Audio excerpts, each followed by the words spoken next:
Good afternoon and good morning to all of you participating in today's event organized by EGAT and Inlet Asia. This is one of a series of webinars and roundtables being organized focusing on the question of powering Thailand's energy transition. And today we're going to focus specifically on the topic of Thailand as gateway to the ASEAN power market. We have an excellent speaker from EGAT, who I'll turn to in 1 second, and then a great panel. But before I get to that, just a quick bit of housekeeping. If you have any questions for today's panel, please feel free to send them through the Ask Staff a Question box on the right-hand side of your screen. We will really try to answer as many questions as possible during today's session. It would help if you please keep your questions short and targeted, but apologies in advance if we're not able to get to any of the questions or some of the questions you give us. And if you're interested to learn more about this series or other events organized by Inlet Asia or other discussions, please have a look at the brochure in the handout section, which you should also find on the right-hand side of your screen. Let me first introduce myself very quickly. I'm Matthew Wittenstein. I'm a Section Chief for Energy Connectivity at United Nations ESCAP based in Bangkok. I work a lot with partners in ASEAN, but also across Asia on the question of energy connectivity and how it can help countries meet their own domestic policy goals, but also broader sustainable development goals. And I think that's really quite the focus of today's conversation. And so with that, I would like to turn it over to Nitus Voraphonpiput. He is the Director of Generation and Transmission System Planning at EGAT. Nitus, please, the floor is yours.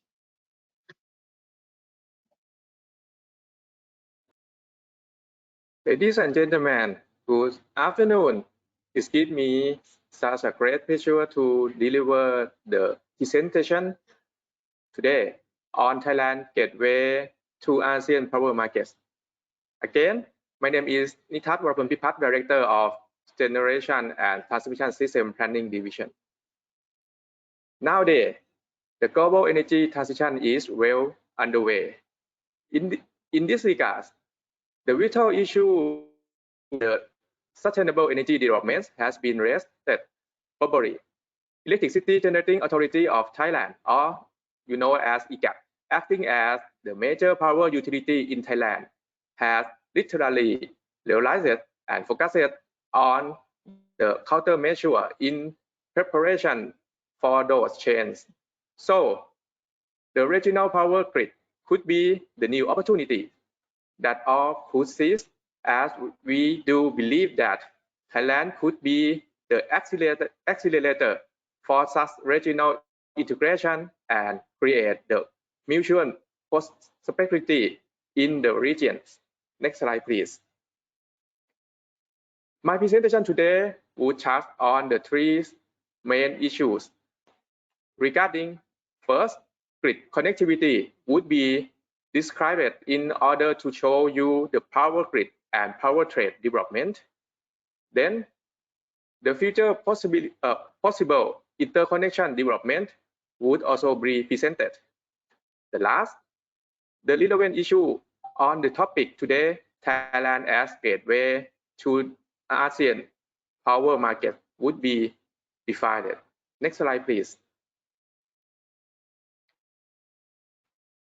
In order to support the regional grid development, Thailand's policy on grid connectivity has been launched.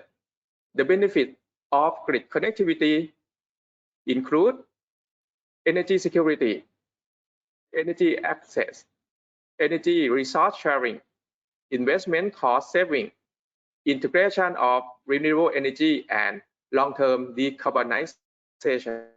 For the power trading, we have a long history of power trade.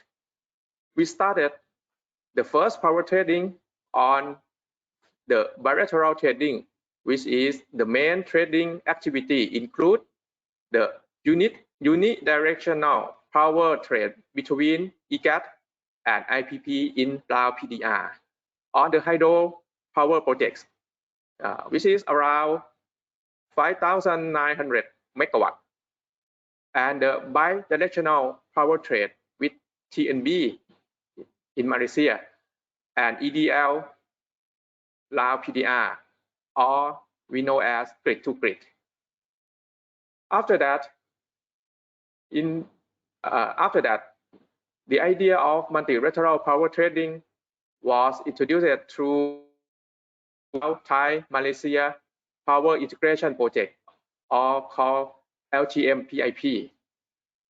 With the achievement of LTM project, all parties have continued on the LTM-PIP phase 2, as well as in the process of the initial on the LTMS-PIP, which would expand the multilateral trade to Singapore. With the great achievement, we intend to expand our trading to be more than multilateral trading in Asia regions. So we try to trade across regions as well. In this regard, we get involved with several inter-regional energy corporations such as BIMSTEC Corporation in order to go beyond ASEAN to South Asia region. Next slide, please. To look in deep, Thailand as geographically situated with its boundaries shared with several countries, has initiated the bilateral interconnection among the neighboring countries. Thailand and Lao PDR as well cooperate on power trade with the amount of power supply from Lao PDR to Thailand around 5,900 megawatts. In the southern part, Thailand and Malaysia have been interconnected via HVDC link with the power capacity of 300 megawatts. For Myanmar and Cambodia, we are on the process to establish the potential interconnection points for expanding the power trade with them. Next slide, please. With the ambitious goal to initially enable the multilateral power trade in ASEAN, LTM Power Integration Project was initiated among tri-party of Lao PDR, Thailand, Malaysia. As a great achievement of the first phase of LTM-PIP, referred as the pathfinder of the Power Integration Project in ASEAN. The power trade from Laos PDR to Malaysia transmitting through Thailand's transmission system under the criteria of power purchase amount up to 100 megawatts during January 2018 to December 2019 was 30.2 gigawatt hour in total. To continue on such achievement, the tri-parties were agreed to continue on LTM-PIP phase 2 with the expanding power purchase amount up to 300 megawatts. The contract period is during January 2020 up to December 2021. In order to uplift the power integration project and multilateral power trade, LTMS-PIP among Laos, PDR, Thailand, Malaysia, and Singapore has been planted among four parties. The project has been initiated with the criteria of power purchase among up to 100 megawatts, planned for commissioning during January 2022 up to December 2023. Next slide, please. To strengthen and promote power integration, power interconnection and trade in helping ensure greater regional energy security, and sustainability on the basis of mutual benefit. We also encourage and take part in the intra and inter-regional cooperation in order to expand the capacity and potential of the grid connectivities. Thailand, as the country with many neighbors involved in the region, cooperation regarding energy cooperation in GMS sub-region, including 6 countries are China, Myanmar, Laos PDR, Vietnam, Cambodia, and Thailand, particularly emphasized in view of the benefits of sharing sub-regions, diverse energy resources, and optimizing power supply to meet varying demand profiles across the regions. According to the plan to expand the power trading to be beyond the ASEAN regions, Thailand has involved in the BIMSTEC corporations. BIMSTEC including 7 countries, which are Bangladesh, Bhutan, India, Myanmar, Nepal, Sri Lanka, and Thailand.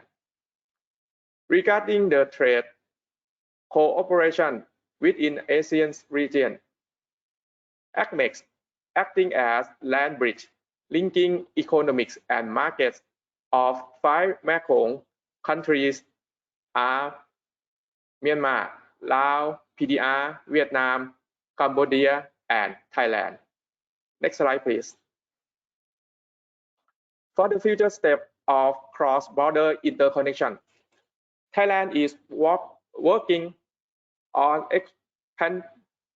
expanding the establishment of the potential cross-border interconnection program. The possibility to export power from Thailand to Myanmar, as well as export from Thailand to Cambodia, with Thailand sharing boundaries with Myanmar and Cambodia. We are on the discussion with Myanmar to interconnect our power system for supplying the power to Myanmar. Moreover, we have conducted the power system study and technical as well as commercial negotiation with Cambodia on the cross-border trade power through the feasible interconnection points. The negotiation is hereby in process. Next slide, please. With the governmental support and policy led by Thailand Ministry of Energy, Thailand has planned to promote the power purchase from Laos PDR to Myanmar to Thailand's existing transmission system, and additional reinforcement transmission system as the concept of East-West Economic Corridor, or you know as EWEC. EWEC is an economic development program initiated in order to promote the economic cooperation of GMS countries by upgrading the highway to be linked between the West and East. Next slide, please. Although we have planned to develop our cross-border interconnection in the future, the picture shown here is the virtual grid connectivity, as I mentioned before. That is a virtual grid connectivity that shown the link between Thailand and neighboring country. Next slide, please. Okay, this is the picture to show the barrier and challenge of power trade. Our matter of the technical aspect, the relevance issue could be addressed as follows. Incompatibility of the technical standard, including the difference between the standard adopted in the different countries. The grid code standard, which is still required to be defined for creating the interconnection and interoperability for power trade. The lack of strong network interconnection, which limited the number of existing connectors. Next slide, please.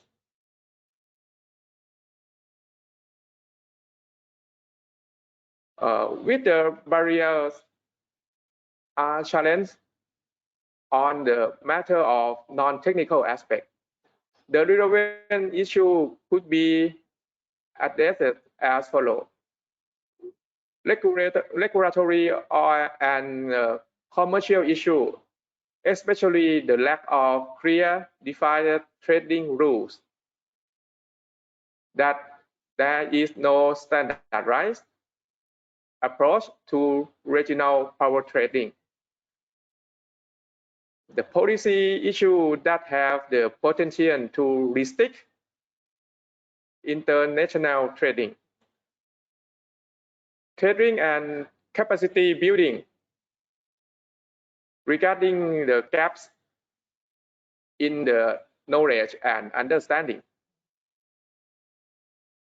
The potential incompatibility of regional trade with national power market development are at different stages.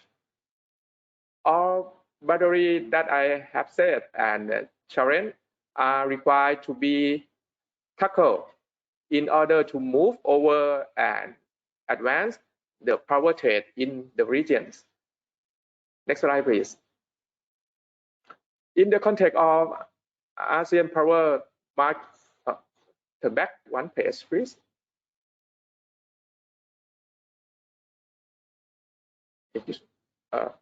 Could you turn back one page? Okay. In the context of ASEAN power market, Thailand well located in the strategy location to be the gateway for ASEAN power market. Is hereby ready to be a regional promoter for such region power market for all mutual benefit. With the preparedness and readiness of Thailand, there are 4 vital supportive components to drive and propel Thailand as the gateway to ASEAN power market regarding first, connecting and powering ASEAN. Geographic position. Since Thailand located in the center of Southeast Asia, that could take this advantage to become a gateway to the ASEAN power market. The next, cooperation among ASEAN and other regions as the previous information. Thailand have many cooperation with not only Asian member regions such as South Asia and China. This would be our benefit to express and set up our target strategy to be the same direction and eliminate any overlap functions.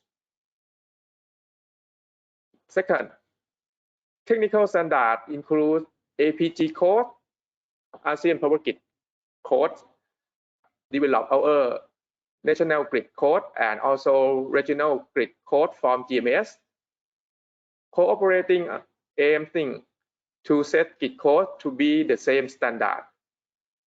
Next, test trading mechanism. Lesson learned from LTMPAP. The strong interconnection to connect with neighboring countries. We have planned to develop our 500 kV, and this will be done in 2024 to support vision to become the region hub. The third, policy support from the governmental on legal and regulatory as well as agreement,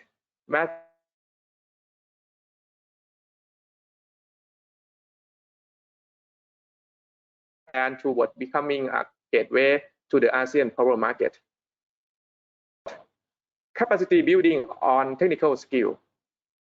Familiarity to the multilateral power trade, knowledge level of system planning and operating concepts, which would be our strength to achieve our goal. With all mentioned, the advantage to support Thailand as a gateway to ASEAN power market, we do believe that ASEAN would be able to achieve the future power market and future on the multilateral power trade, both intra and inter-regional, with Thailand playing the supportive role to push ASEAN vision into action for the mutual benefit of all parties. Thank you very much. That's all of my presentations.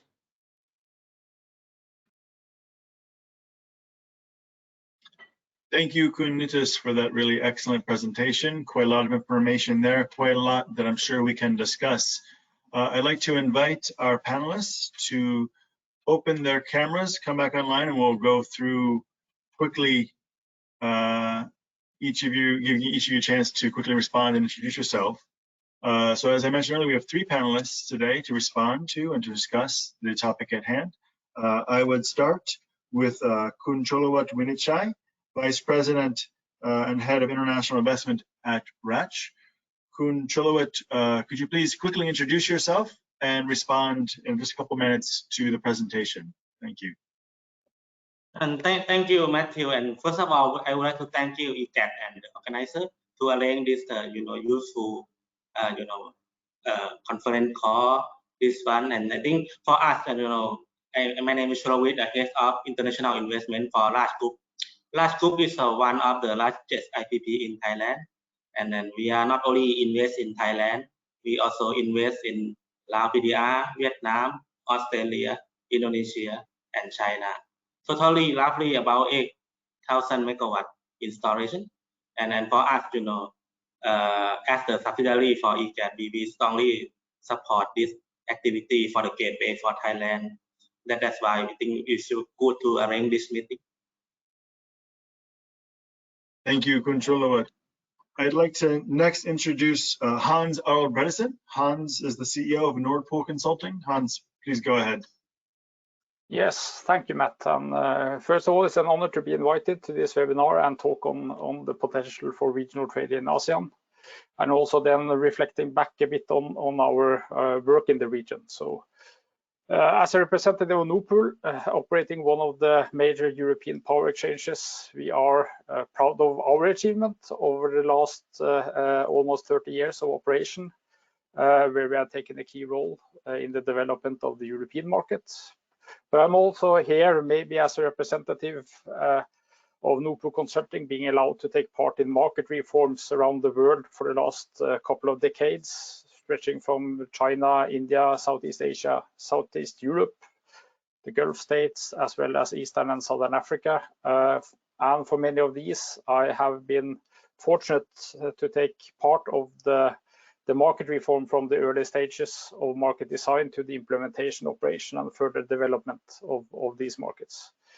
In the ASEAN specific context, I worked in Vietnam, Cambodia, and the Philippines, as well as being part of several regional initiatives, where the last one I think was actually together with Matt and Randy on the ASEAN Energy Exchange Feasibility Study commissioned by IEA.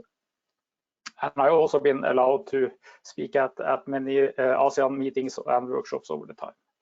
So I'm here essentially representing the market and looking at this experience from our own market, but also the various international experiences. First of all, a market reform and a market implementation is not a project, it's a process.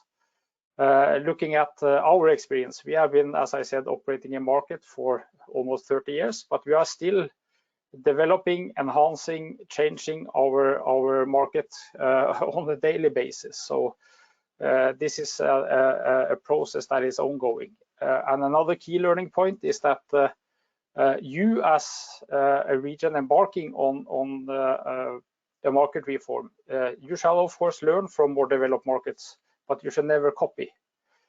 My analogy is from the PowerPoint presentations that we are all too used to spend time in. If you copy from one presentation to another, the result is terrible. You have to do a pay special and adapt the source formatting to the local conditions. And I really like that as also a good kind of guiding light also for market design. So never copy, just you need to look at the local perspectives. So I think with that, I'll stop my short introduction and hand back to Matt. Great, Hans. Thank you. Really important points. I'm sure we'll come back to them in the discussion. And finally, I'd like to introduce Randy Christensen. Randy is with the International Energy Agency. She's an economics and financial analyst there. Randy, please go ahead and introduce yourself and respond quickly to the presentation.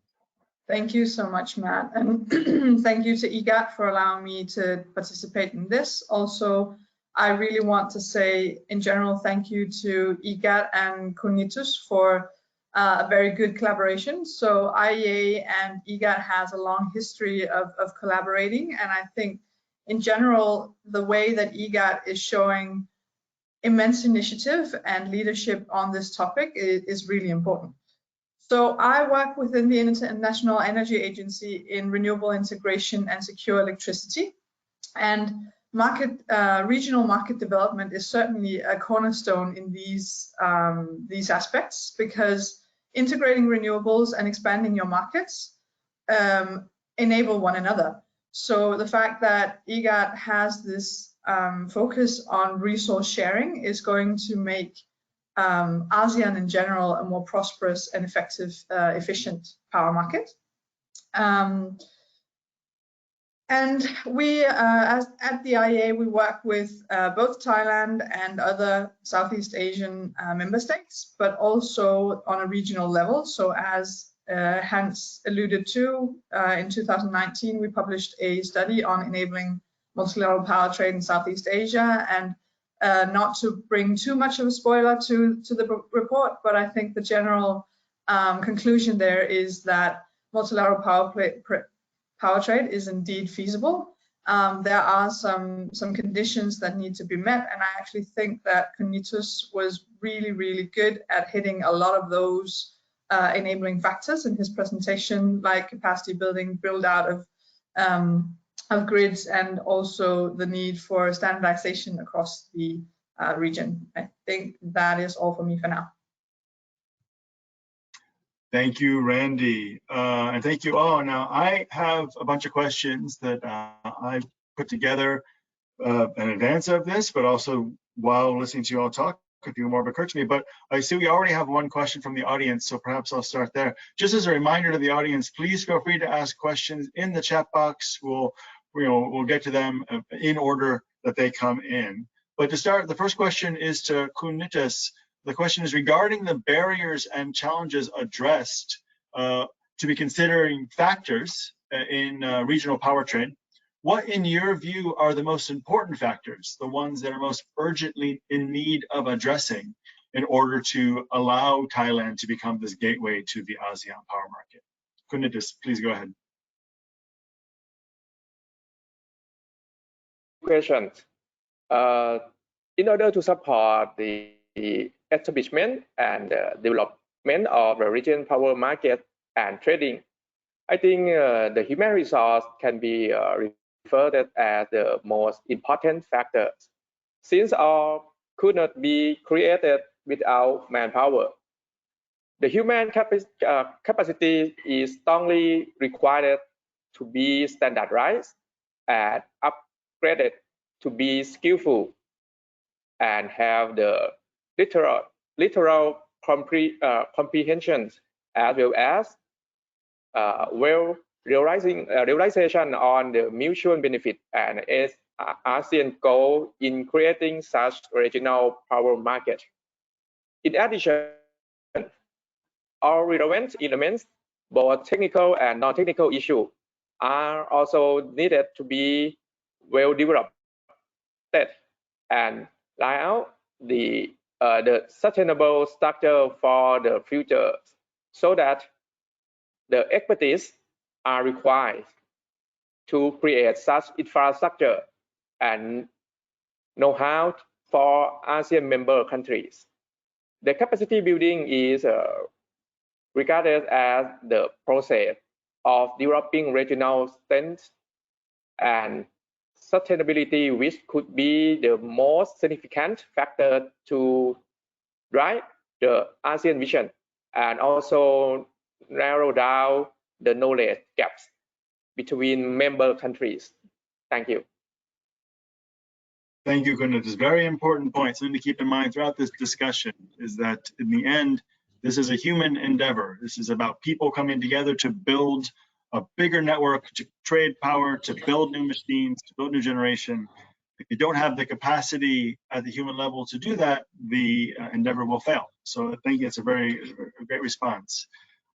Perhaps while we wait for more questions to come in, I can ask one of mine, and maybe Randy, I'll come back to you and give you the chance to respond first to this question. When it comes to Thailand as a country, and maybe even as the ASEAN as a region, what policies need to be put in place to support increased power system integration and multilateral trading, both between Thailand and its neighbors and at the regional level? Please. Yeah, thank you very much for that, Matt. I think it's a little bit difficult to separate both Thailand and the region. Some of them will be overlapping, but I think Thailand has a real opportunity to be a front runner in the policy development that actually enables multilateral power trade. So for example, on transparency, so starting to develop policies where data on the power system that obviously isn't sensitive in nature starts to be shared regularly and very transparently. I think that is a model for the region that also has to be implemented regionally in order for multilateral power trade to function in the long run. I also think when we talk very domestically about Thailand, one of the important policies to look at is increasing flexibility. And here I'm actually talking about contractual and institutional flexibility, such that you can run your system more dynamically, because the real value of multilateral power trade comes when you exactly can resource share. And if you have too much must-take generation, as I call it, PPAs where you have high minimum loads that you have to take, that inherently makes your power system less flexible and also less able to share across borders and optimize within a region on how to share your resources. So focusing on national policy on increasing flexibility in the power market is really beneficial for multilateral power trade as well.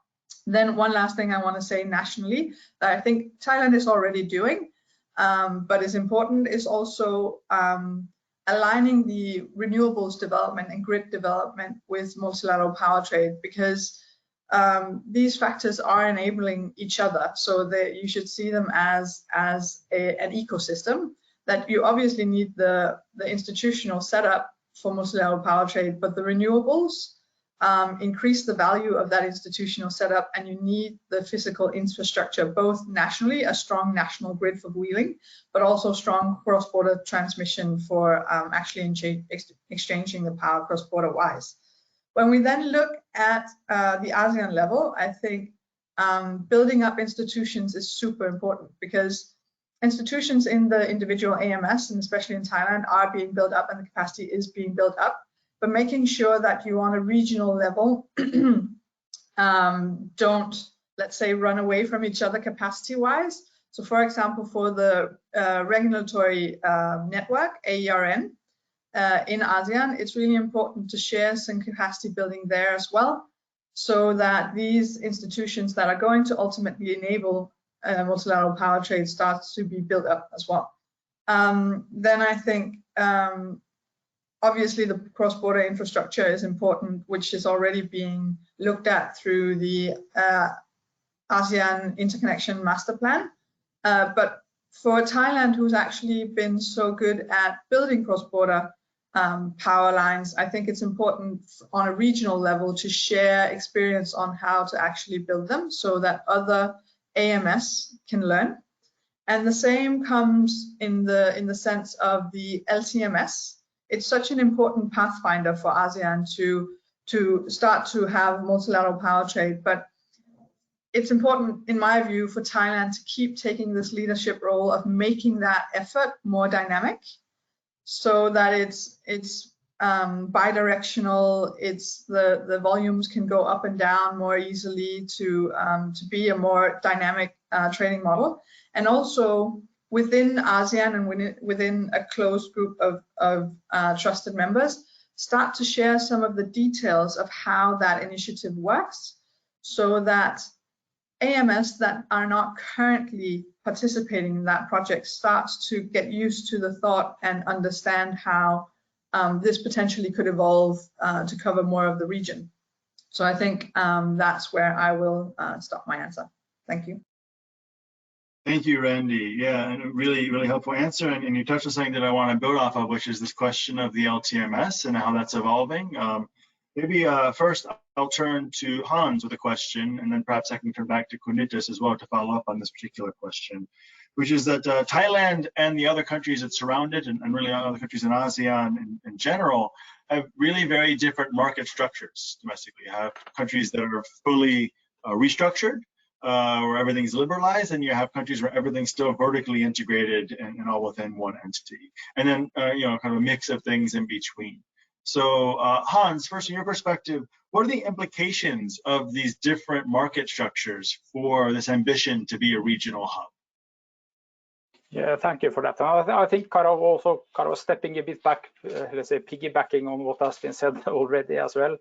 I think ASEAN and Thailand as a region or as a leader in the region have ticked many of the boxes that might be the initial steps in the market reform, because in all the market reforms I've been part of, the successful one need the champion, i.e. somebody that moves first. And I think here Thailand is now let's say offering to become the first mover, and I think this is important. You need to have somebody who says that actually we will take responsibility of trying to push this forward.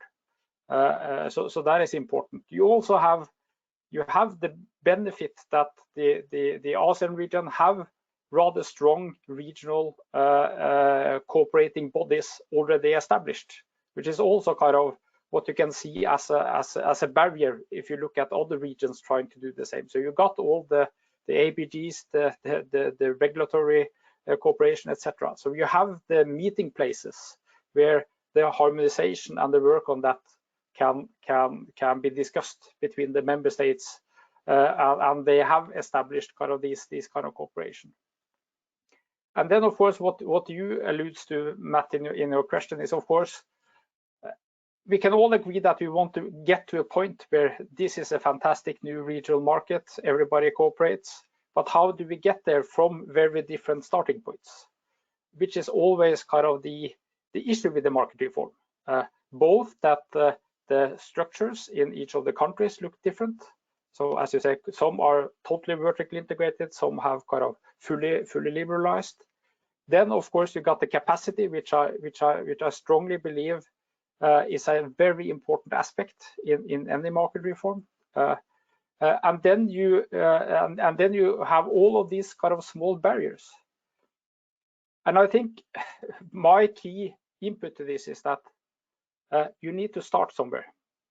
And the idea that Thailand now has to, let's say, start with using some, let's say, if I could call it pilot markets or pilot countries to start developing the trade and start looking at some of the, let's say, low-hanging fruits on this. So you have already your bilateral contracts. Why don't you do, as Randy said, open up more flexibility in your trading relationship with your neighbors, opening a simple short-term optimization to a market, not on everything from the start, but maybe on small portions, so you can learn and develop. And this is essentially how we have seen in many markets that they have done it. That you need to take it stepwise and slow. We have some nice, we always say when we do this, try to base your market reform on evolution, not revolution. meaning that, okay, take what you have, slowly evolve it over time to become a market. Don't say that today we look like this, tomorrow will look totally different, because then you will disrupt everything and the potential of failure is might be bigger. And then maybe let me stop by also referring, as you know, when we refer to that in also the feasibility report, to Southern African Power Pool, which is somewhere we have been working for many years, which have a lot of differences to Southeast Asia, but also some similarities, especially on this, how far have the different countries come in their market reforms. And they have also kind of many of the same similarities with the good regional cooperation. And then they started with the market, even though that kind of the conditions for national markets might not be that good. They still started with this because they said, and I always like to quote my good friend from Southern African Power Pool on this. He said, kind of, if you want to learn to swim, you can read all the books, you can try it out on dry land, but at some point to learn how to swim, you have to jump in the pool. And this is kind of how we also use that analogy also for the market. Kind of, we can discuss, we can talk about barriers, we can talk about designs, but to actually get a market going, you have to open it, and you have to allow people to slowly start trading. So again, using the pool analogy, don't maybe jump in the deep end from the beginning, but on the children's side, so you can get a bit wet on your feet, but not to drown, and kind of slowly develop from there. Hans, thank you very much for that response. I think you raised a number of points I'd like to come back to later in the discussion. But first, Nitus, let me ask you also to respond to this point. In particular, I wanted to ask you to build a little bit more about your discussion of the LTMS. Right now, you have the LTM, Laos, Thailand, Malaysia, and now you're beginning to expand to include Singapore. So you're facing this question of integrating different markets. How are you addressing that from the perspective of EGAT?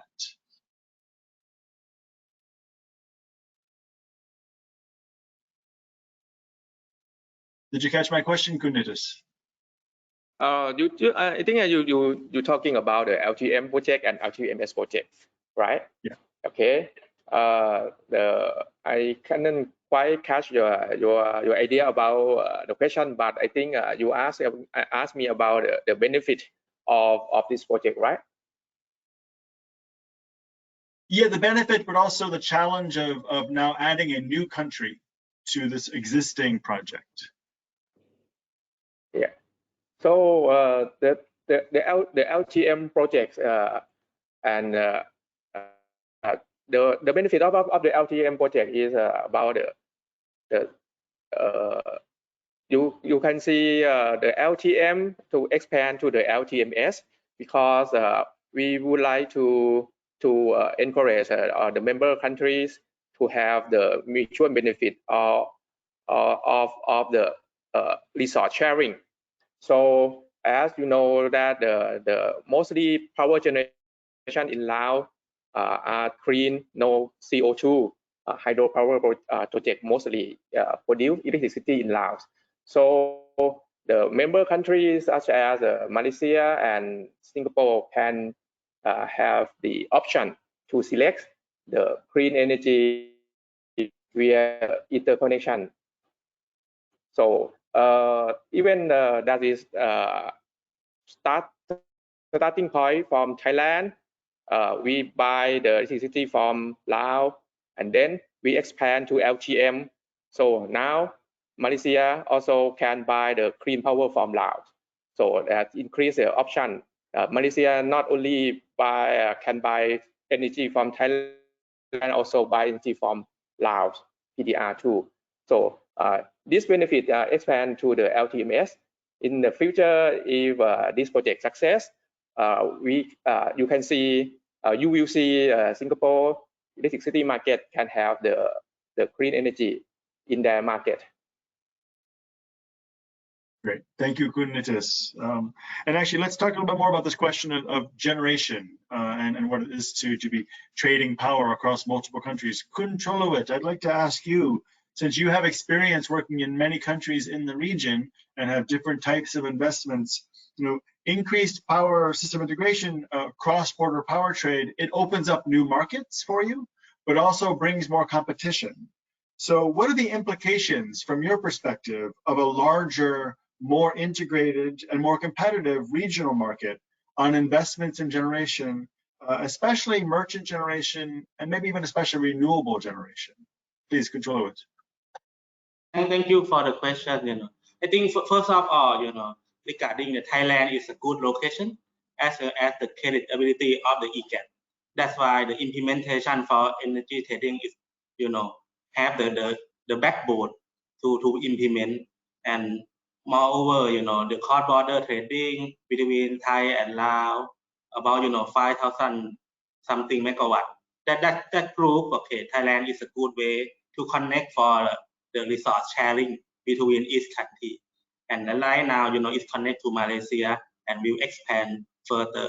For large group as an investment and private company, we see this one is a big step for the change in the region as well as the Southeast Asia country to improve how we do the resource sharing as well as the balance for the demand supply.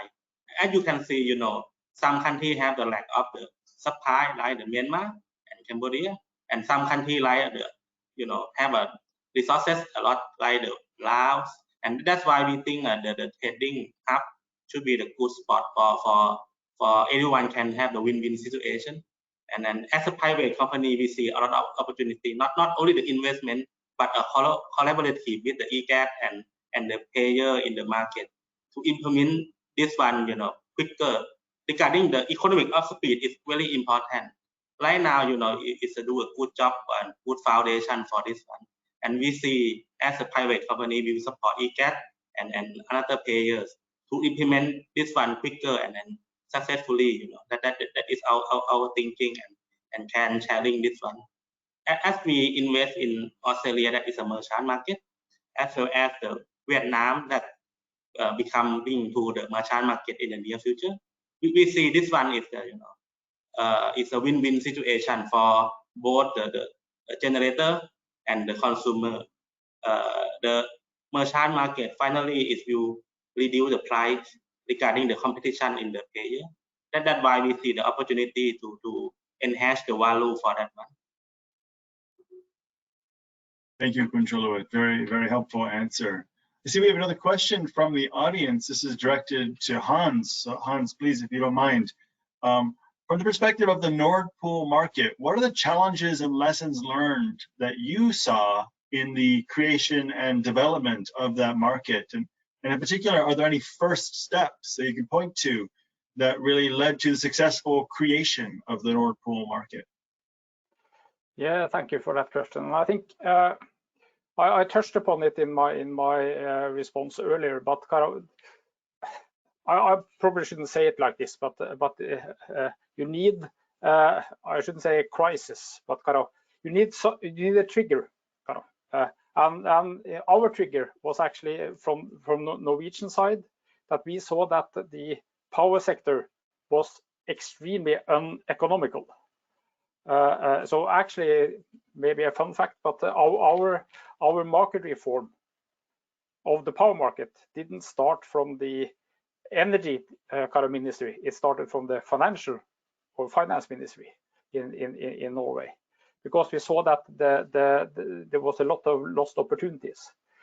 But I think again, as I said, what was maybe the one key success factor in the early days was people. It was the champion. We had a small group of people in our power sector that worked on the market design and how they should be established.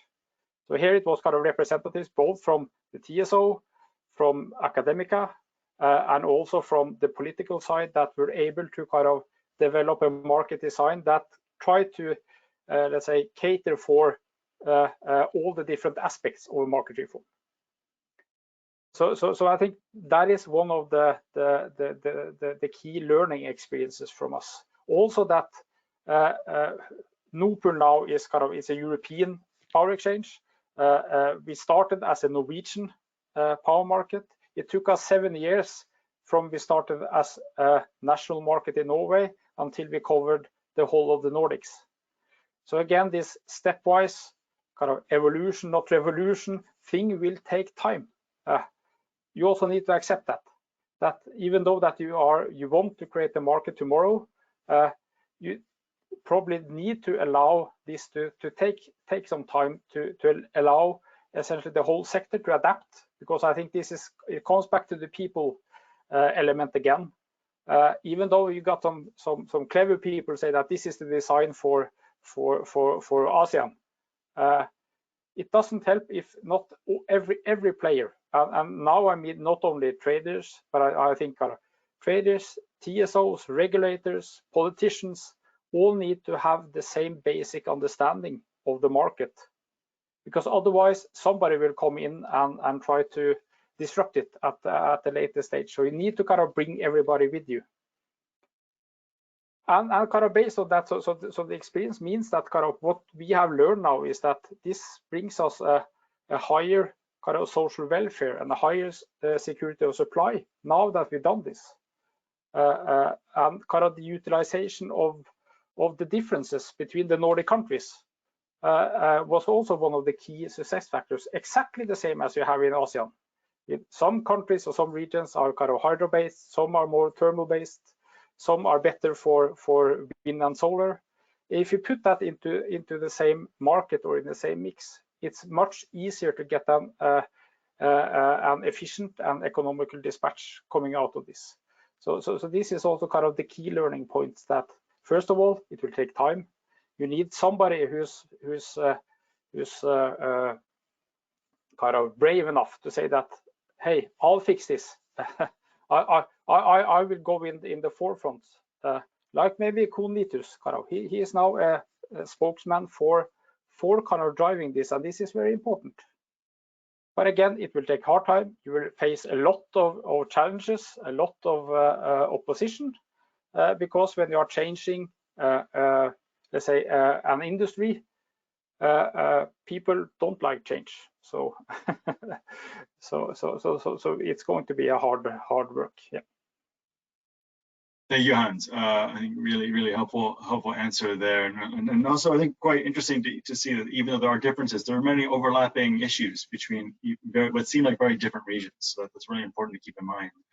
I see there's a question for Controllabit. So Controllabit, maybe I'll ask you, and maybe I'll use the moderator's prerogative to adjust it just a little bit. So the question is, as an investor, they're interested in knowing more about your views on the profitability of, for example, small hydro projects in ASEAN compared to other technologies.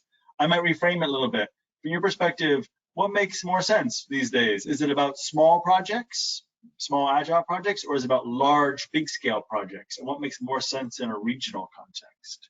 Kunjula, please. Yes, thank you for the question. I think it's a challenging question regarding normally, economy of scale is quite important for infrastructure investment. For the small hydro project, it's challenging to be the feasible project and bankable project. But I think if we do something like the cascade project in the same river or in a similar, reservoir, it's more have a more value to add to be the bankable project. Anyway, I think the key one is how we get a good off-taker. If we get a good off-taker, we can leverage that more, even it's a small project. That's why we think this kind of exercise that will helpful for the small project. If we have the credit ability party like EGAT to be the off-taker for the whole, region hub, that make it project more feasible. Thank you, Kunjula. Very helpful answer. So it's a bit context specific, but there are things that you can use to guide your decision making. In particular, the market environment seems like it matters quite a lot for answering that question. And Nitus, maybe I'll turn to you now, because we've talked a lot about the economic aspects of integration. We've talked some of the environmental aspects, like more renewables integration. But you also in your slide had a point about security benefits of integration. I'd like to touch on that a little bit more. So in your view, what are some of those benefits to increase energy security for regional integration? And are there also maybe some concerns that you have to address as part of this integration process? Thank you. So I think everybody is, can see that in the power integration project can provide the optimization of the investment on interconnection and also in the transmission, and also provide the less cost operation or economic dispatch, because they can share the resource, or they can find, or they can have more option about the power resource, if we can make the energy market for the ASEAN. So when we focus on the security benefit, actually security, when we talk about the security may be in terms of the technical, and security in terms of economical. For the first aspect, for the security in terms of technical, when the system ring together, so it's like a big mass, so it's like more stronger, and also we can share the strength of the power system between 2 countries or 3 countries together. And also when the system has a problem on the system, such as the large or power system tripping from the system, all countries that link together can help to maintain the power system stability, especially for the frequency stability. That is the very interesting benefit in terms of security of the power system. And the second point that I would like to touch, that is the security in terms of the security of the country or the economics. For example, if some country mainly has the LNG for the fail of the power generations, when they have mainly on depend on the gases. So when depression or something happen in the Gulf, so you may lacking of the fuels or the gases. So if you have the interconnection, so you can take benefit of the resource sharing. You can prevent the partial blackout of the system, and maybe you can prevent from the blackout. So that because you can find the option from the market or from the interconnections. That is the security in terms of really security mix, and also the option of the sharing of the or diversify of the fail. So you for me, I think we have one example that LTMPAP, one case that I think 1 or 2 years ago in Malaysia, they have shortage of the generation, so they can buy the energy from Laos via LTMPAP project. So that if that time Thailand not enough the energy too, so you can see that okay, Malaysia, they have an option to ask Thailand first, and then can ask the Lao PDR. So you can see if we don't have the LTMPAP project, Malaysia can have no chance to ask Lao PDR. So that is one example that the interconnection project can provide the security of the system. Thank you.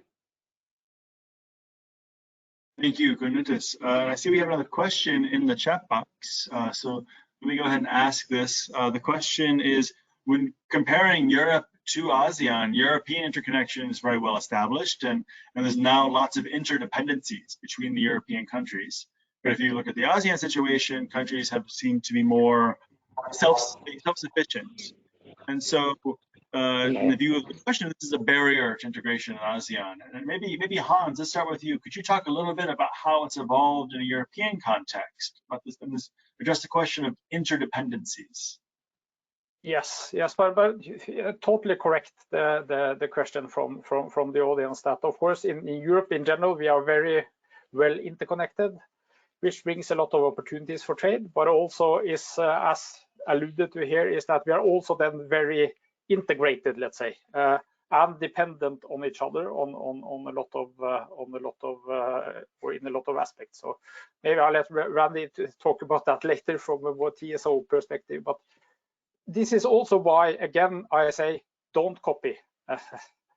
Okay, you can learn from Europe, but there are differences. So that is also why we focused in the IEA report. So let me do an advertising for people to read that from the IEA feasibility report. That we also focused a lot on Southern Africa, because they have a lot of similarities in that aspects as well. Because very often you say that interconnections or missing interconnections is a barrier for starting a regional cooperation or regional trading, which is kind of true. But in the same sense as for ASEAN, they also had the same problem with lacking infrastructure development or regional interconnections. But through their own kind of cooperation, they looked at both markets and infrastructure at the same time. So they said, okay, we'll start the places and start trading where it's possible. And then we try to develop the interconnectors as we go along and try to increase the possibility for regional trade. And this is how they have evolved their market. So again, they didn't wait for perfect conditions, because perfect conditions will never happen. So they say, okay, let's start. So again, that's why I like the idea here. Thailand is the most interconnected. Therefore, it's easy to say, this is a good starting point. Let this be the proof of the concept of how this can be spread out to the whole ASEAN region. And then this will hopefully then make it a lot easier to then start discussing development of regional infrastructure to support further and further trade in a bigger and bigger region. And this is also kind of the European history, that kind of, it started small, it has been kind of expanding over time. Thanks, Hans. And maybe Randy, since you're also sitting in Europe, have a European perspective on this question, do you also want to maybe add a few thoughts? Yes, thank you, Matt. I think one thing regarding this interdependency, I think it's really important to note that that is also a development. So when trading started in Europe, they didn't start from a situation where you were interdependent on each other from the beginning. And you actually still have a situation where in some parts of Europe, there is a choice to have a strategic reserve in order to make sure that you can be self-sufficient. And ultimately, to me, this is a trade-off that you need to take nationally and politically to discuss, okay, how much am I willing to pay to not be dependent on my neighbors versus how much do I trust this trading setup as we go forward.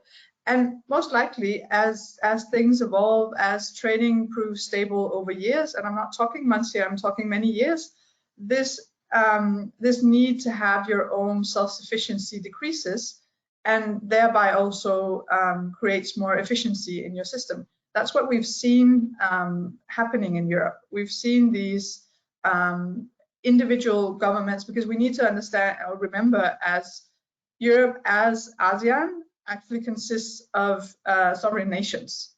You do have an overlay of EU that has jurisdiction down in the nations that you don't have in Southeast Asia, but ultimately on critical infrastructure, member states do have some autonomy in Europe as well. So they have to some extent voluntarily started to go towards the direction of interdependency, because they have seen over a long period of time that this trading setup works, and it makes things cheaper for them.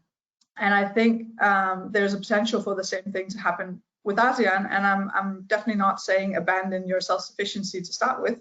That's not a good idea. But as trust builds, as trading builds, as the market builds, you can see what happens from a put and make decisions. And I think this also points to a very important thing that Hans said. Markets evolve.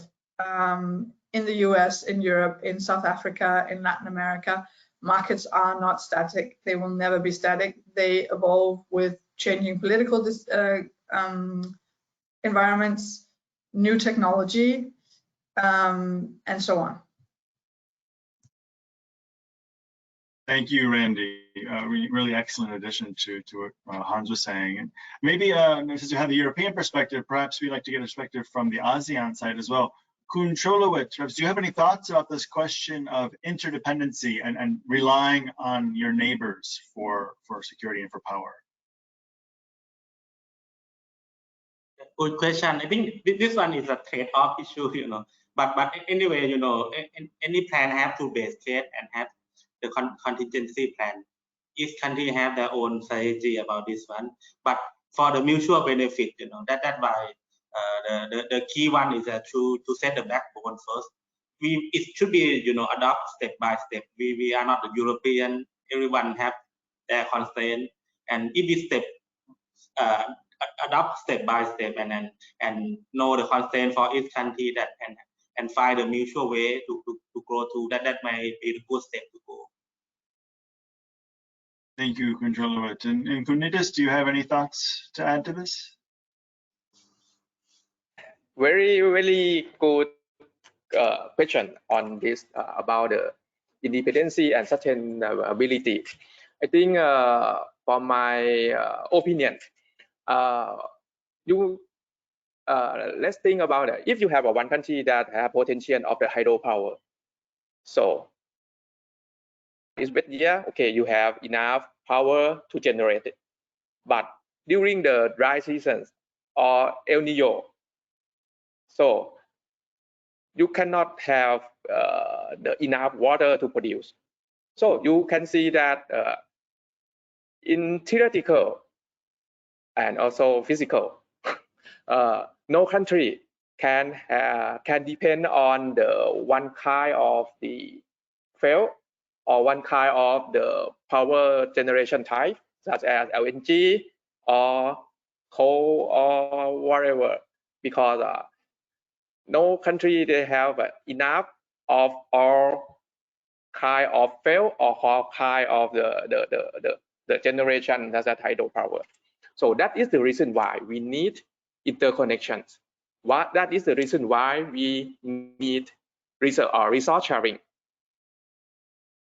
So if you can see the independency is impossible in context of the country that can have all the things, or the fuel, or the coal, or the LNG together in your countries. So that is impossible.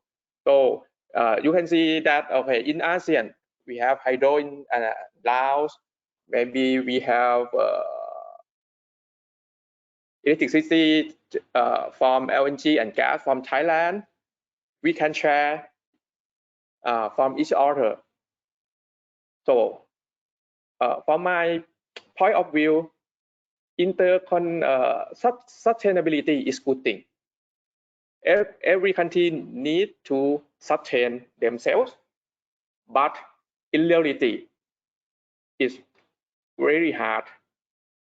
So if you need to sustain by yourself, for example, if your country have enough hydro generation, so you have to stop the coal, you have to stop the LNG or whatever to prepare for the dry seasons. That is not make sense for me, because that is very costly. So I don't think sustainability or independency is a barrier of the interconnection. On the contrary, I think interconnection will make sustainability. Thank you very much. Thank you, Nitus. Really, really excellent answer. And maybe a good place to begin to wrap up the discussion, because I see we're coming close to the end of our session. So what I'd like to do now is maybe offer everyone the opportunity to just make 2 minutes of closing remarks. And what I'll do is I'll go through the panelists first, and then Nitus, I'll come back to you at the end to provide your own closing remarks. So perhaps let's start with Kun Cholowet. Kun Cholowet, do you want to maybe provide 2 minutes of remarks? Yeah, thank you. I think this discussion is very useful, you know, and for Thailand as a gateway for the ASEAN.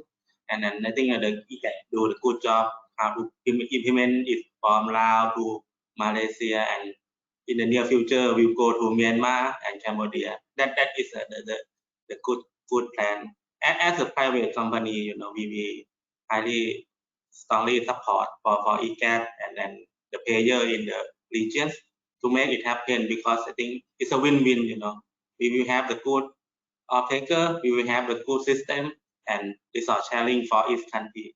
That is something that we should implement and keep it moving very quickly. Thank you, Kun Cholowet. And Hans, how about you? Do you have any last remarks?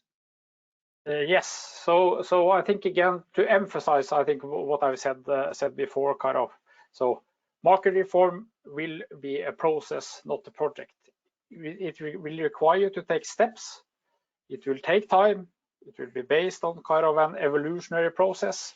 And coming also to support Randy and what she said, kind of in early days of our market reform, kind of all the countries were very kind of self-sustainable and not trusting necessarily the neighbors. And we had visitors coming to Nupul in the early days say, I cannot understand why the lights are still on here with this crazy market that we are operating.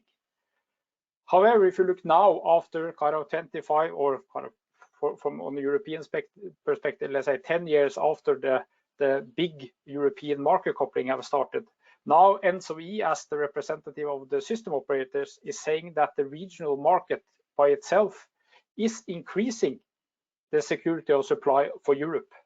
So this is kind of over the time, kind of going from kind of very protective, kind of say, I'll need to sort out my own things, to now a more collaborative kind of approach.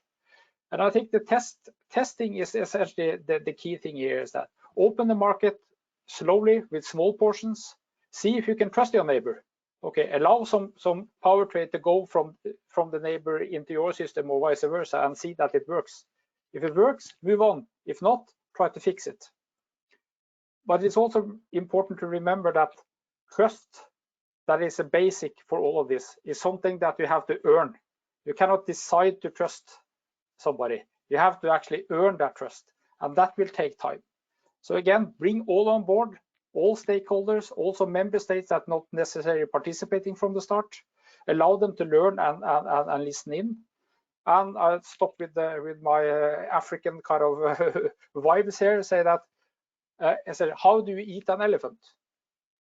The answer is piece by piece, and this is kind of also regarding the market reform. Thank you. Thank you, Hans. Randy, please go ahead. Thank you, Matt. I think I just really want to echo what Nitus said. I think the sentiment that interconnection creates sustainability is extremely important. We're in a situation where clean energy transitions is important for the world, both in terms of climate change, but also in terms of creating prosperity. When you see what especially the young generation are asking for in consumer goods and so on, sustainability is actually right up top along with other factors. And the fact that you have such a prominent person like Nitus sitting in this kind of forum saying that interconnection is an enabler of sustainability, I think for me is really, really important to notice and also amplify. So I think I'll just close here with saying as the IEA, we will continue to support ASEAN in this effort. I think it's a really important effort, and we will definitely continue to work alongside EGAT to bring forward this agenda, because I do think, as Hans also has said, having a champion of this work is super important, and EGAT is really emerging as exactly that. Thanks, Randy. And Nitus, any final thoughts? Yeah. Thank you. I would like to echo to Randy again. Interconnection provide the independency of the ASEAN countries and also provide the sustainability of each country in the ASEAN. Thailand as being well realized on such mutual benefit. All can cease from the regional power integration and power market. Is hereby willing to be such regional promoter and gateway to ASEAN power markets. We aim to be the starting point to enable and advance the power trading project in the future. We do wish to assist in enhancing the regional power integration and subsequently leading to a total integrated Southeast Asia power grid system in the future for all mutual benefit. Thank you very much. Thank you, Nitus. Maybe I can just take my own prerogative just to add one more final thought and maybe try to summarize what we heard today a little bit, because I think there was a lot of really great discussion, a lot of really great information. And from my perspective, this was an incredibly fruitful conversation. Some of the things that I took away from today are the need to really consider this is a human endeavor. As I said before, this is about people working together to try to accomplish something bigger than they can do by themselves. It comes back to this question of interdependencies too, right? As individuals, it's hard to be self-sufficient. We need each other to survive. Countries need each other too to thrive. And in ASEAN, I think one of the reasons why there is an ASEAN community is because of a recognition among the countries that you can go further together than you can on your own. I mean, there is that famous saying, if you want to go fast, go alone. If you want to go far, go together. And what I'm hearing from EGAT, what I'm hearing from others is there's an opportunity to go really far, but it has to be done in consideration of everyone who's participating. So in consideration of all the countries that are coming together, in consideration of what the end goal really is. So you have to have a vision, but also what those steps are to get there. So it's not just about the vision. It's about what you do tomorrow and then the day after tomorrow to get to that long-term vision. And it's how you learn from your efforts, learn from your successes, learn from your mistakes, learn from each other. And on the last point, let me just say from a UN SCAP perspective, efforts like this are really critical to my own work, to the work that I'm doing across Asia. SCAP covers a lot of countries, not just Southeast Asia. We go as far west as Turkey and as far east as the Pacific Islands and everything in between. And this power system connectivity conversation is happening across the region in various different ways. But ASEAN, Southeast Asia, and Thailand, where I am now, is really leading the way in Asia in this conversation.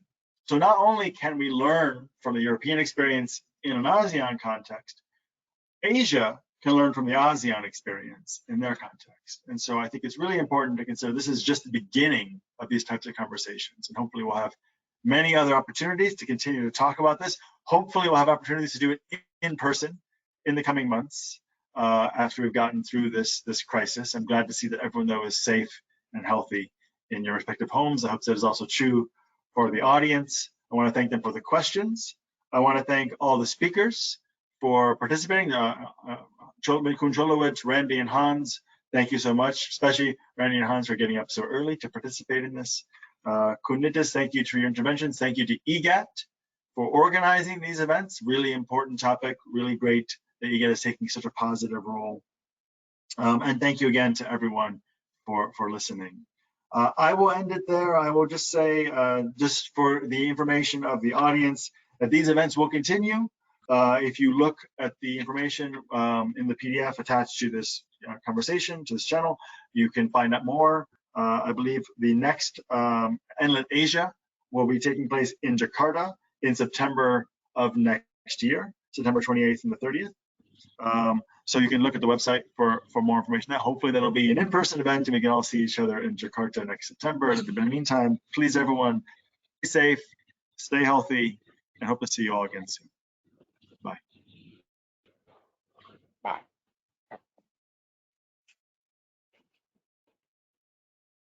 Bye.